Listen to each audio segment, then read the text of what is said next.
এক বছর অপেক্ষার পর অবশেষে আমরা গেলাম পুজো দিতে। সো দিনটা ছিল শনিবার আর আমরা ভোরবেলা উঠে স্নান করে দুই বান্ধবী চলে গিয়েছিলাম পুজো দিতে। দেখো কি সুন্দর লাগছে না চারিদিকে সবুজ সবুজ। বেশ ভোরবেলা দুজনে হাঁটতে হাঁটতে গল্প করতে করতে পৌঁছে গেলাম মন্দিরে। এই মন্দিরটা অনেক পুরনো, আমরা ছোটোবেলা দিয়ে এই মন্দিরেই পুজো দিতে আসি।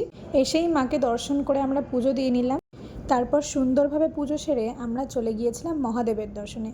এই মন্দিরটা বেশি দিন হয়নি করা হয়েছে, আমি এই প্রথমবারই দেখলাম মন্দিরটা, কারণ এক বছর আমি মন্দিরে আসতে পারিনি আমার বান্ধবীর ঠাকুমা মারা যাওয়ার কারণে। তারপর দেখো এইখানে কি সুন্দর লাগছে, তার মধ্যে পড়ছিল বৃষ্টি, উফ দারুণ লাগছিল। তারপর আমার এই বান্ধবী মনের দুঃখে পুকুরে ঝাঁপ দিতে যাচ্ছিল, আমি বললাম যে না না দিস না, এখনও তোর বিয়ে খাওয়া বাকি। তারপর এই গাছের ফুলগুলো বেশ ভালো লাগছিল, গাছ ভর্তি ফুল ফুটে রয়েছে, খুব ভালো লাগছিল দেখতে। মন্দিরে সুন্দর একটা সকাল কাটানোর পর সবাইকে টাটা বলে বৃষ্টিতে ভিজতে ভিজতে বাড়ি চলে গেলাম, টাটা।